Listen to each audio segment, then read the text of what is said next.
Hello, good morning friends. आज हम पाठ 2 मादा जनन तंत्र कक्षा 10वीं विषय विज्ञान 2/7/2020। आज हम मादा जनन तंत्र के बारे में पढ़ेंगे। परीक्षा में, बोर्ड की परीक्षा में लगभग प्रश्न आता रहता है, नर जनन तंत्र का नामांकित चित्र बनाकर वर्णन कीजिए। मैंने कल बताया था आपको, मादा जनन तंत्र का नामांकित चित्र बनाकर वर्णन कीजिए। आज मैं इस प्रश्न को बताने जा रहा हूं। ये आपके सामने जो दिखाई दे रहा है, ये मादा जनन तंत्र है। ये मादा जनन तंत्र है। इसमें प्राथमिक जनन अंग और द्वितीयक जनन अंग दो भागों में इसको बताया गया है। नर जनन तंत्र में भी प्राथमिक जनन अंग वृषण, द्वितीयक जनन अंग शुक्राशय, शुक्रवाहिनी, प्रोस्टेट ग्रंथियां, मूत्र मार्ग, शीशन, ये द्वितीय जनन अंग है। इसके अंदर भी प्राथमिक जनन अंग है अंडाशय, क्योंकि अंडाशय इसका प्रमुख आधार होता है। और द्वितीय जनन अंग इसके अंदर गर्भाशय, अंडवाहिनी, योनि, ये इसमें द्वितीय जनन अंग हैं। अब सबसे पहले अंडाशय के बारे में हम चलते हैं। ये एक जोड़ी, यानी एक जोड़ी का मतलब होता है दो। एक जोड़ी अंडाशय दाएं बाएं दाएं, एक जोड़ी अंडाशय पाए जाते हैं। यह अंडाशय का जो प्रमुख कार्य होता है, एक तो अंड का निर्माण करना होता है, अंडाणु का निर्माण करने का काम होता है, और दूसरा कार्य होता है जो हार्मोनों का स्त्राव, जनन हार्मोनों का स्त्राव। प्रमुख रूप से कौन से हैं जनन हार्मोन? इसके अंदर मादा जननांग में अंडाशय जो हार्मोनों का स्त्राव करता है वो है एस्ट्रोजन और प्रोजेस्टेरोन हार्मोन। कौन कौन से हो गए? एस्ट्रोजन और प्रोजेस्टेरोन हार्मोन। तो दो कार्य, एक तो अंडाणु का निर्माण करना और एस्ट्रोजन और प्रोजेस्टेरोन हार्मोन का स्त्राव करना। ये एस्ट्रोजन और प्रोजेस्टेरोन हार्मोन है गौण लैंगिक लक्षण, मादा के गौण लैंगिक लक्षणों पर भी नियंत्रण करने का काम करते हैं। पिछले मैंने आपको ये बात बताई थी। ये अंडाशय दोनों ओर के अंडाशय, जो हमारा उदर होता है, उदर यानी पेट, उदर गुहा में वृक्कों के नीचे ये जो हमारा कूल्हे वाला भाग होता है, जिसे कहते हैं श्रोणि मेखला, तो ये श्रोणि के भाग में गर्भाशय के दोनों ओर उपस्थित रहते हैं। ये बीच का भाग जो कहलाता है, ये गर्भाशय कहलाता है। ये गर्भाशय के ये बाएं दाएं बाएं ये उपस्थित रहते हैं, जिनको अंडाशय अपन कहते हैं। अंडाशय जो होता है ये अंडाणु का निर्माण करता है। अब जब ये अंडाणु परिपक्व हो जाता है, तो परिपक्व हो जाने के बाद आपको ये दिखाई दे रही है, ये अंडवाहिनी है। अंडवाहिनी द्वारा ये गर्भाशय में पहुंचाने का प्रमुख कार्य ये करता है। अंडाशय से निकलने वाले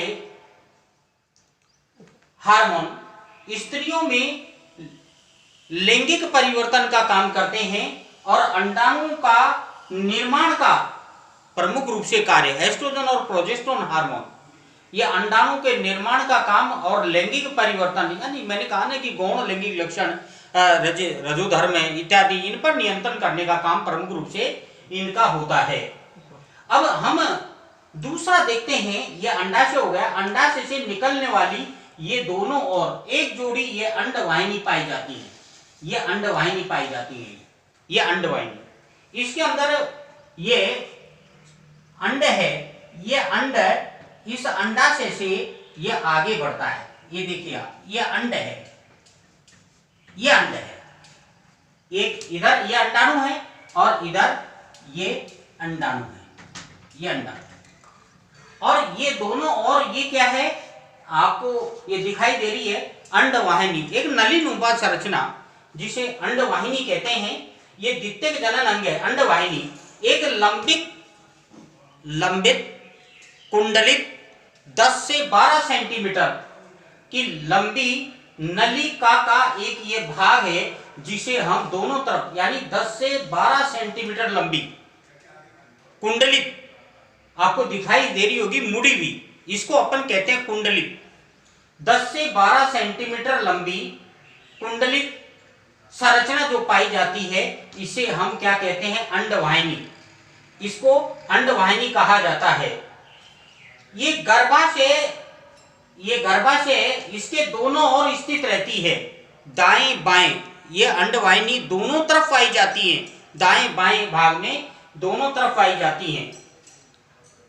और अंडवाहिनी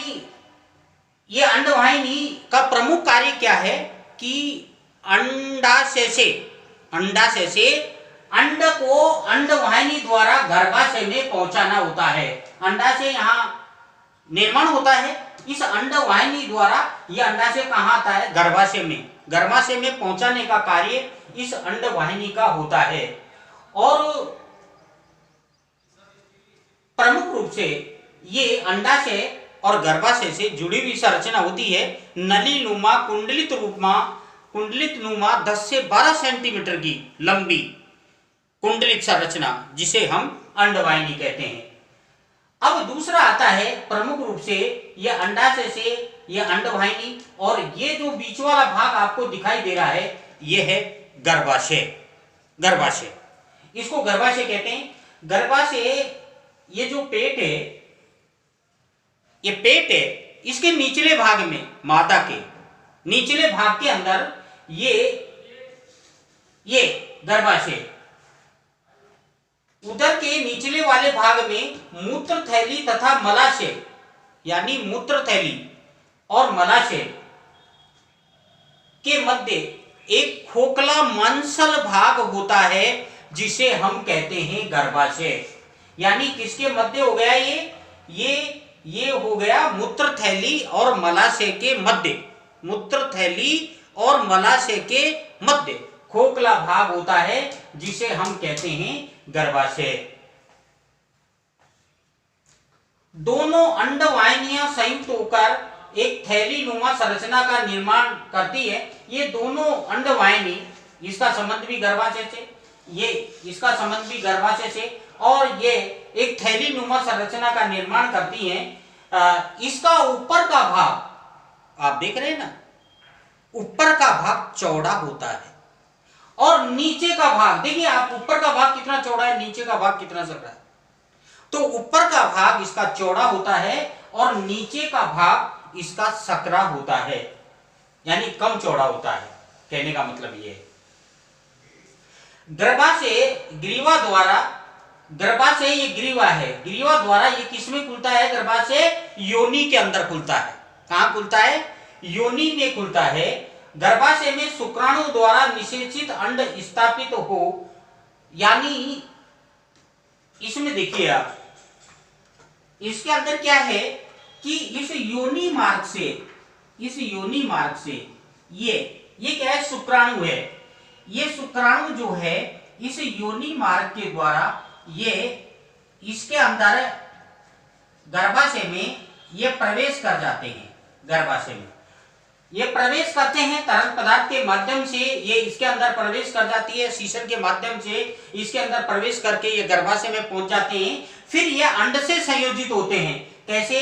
अब देखिए, ये अंड है और ये शुक्राणु है, ये दोनों ये संयोजित हो जाते हैं। ऐसे संयोजित होने के बाद में ये युग्मक बनाते हैं, जाइगोट का निर्माण करते हैं।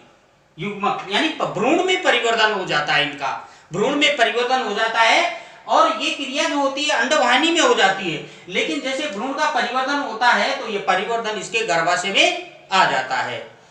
गर्भाशय के अंदर यानी मादा और भ्रूण के मध्य गर्भाशय में एक संरचना का निर्माण होता है जिसे हम कहते हैं प्लेसेंटा।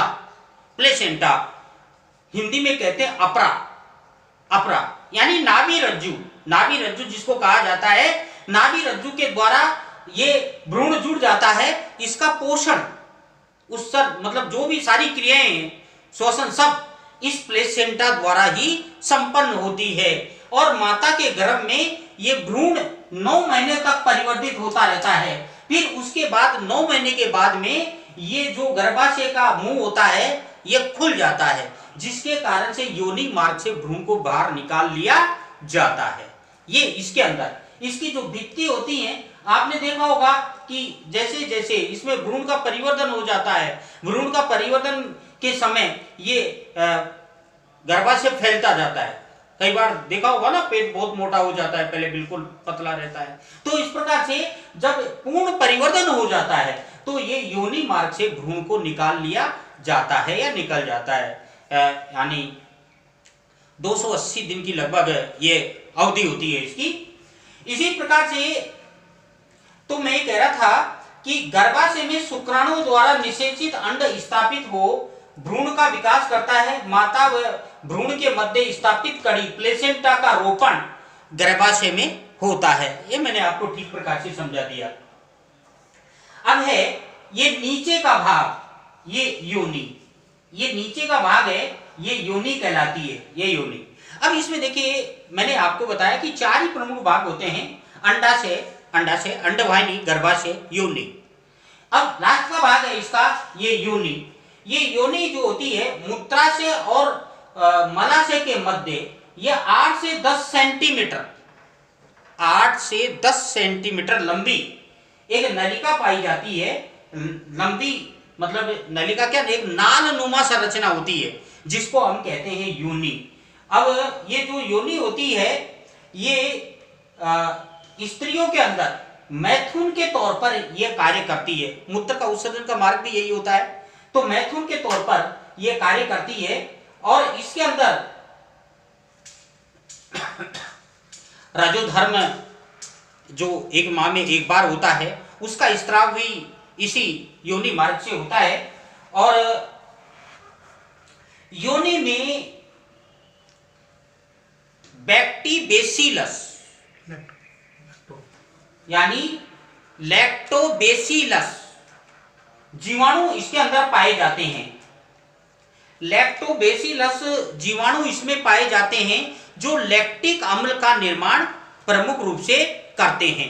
तो इस कारण इस योनि का जो माध्यम होता है, ये योनि का माध्यम अम्लीय होता है, योनि का माध्यम अम्लीय होता है। और यहाँ का जो वातावरण है ये लैक्टिक अम्ल और कार्बोनिक अम्ल के कारण से ये माध्यम यहाँ का अम्लीय बन जाता है।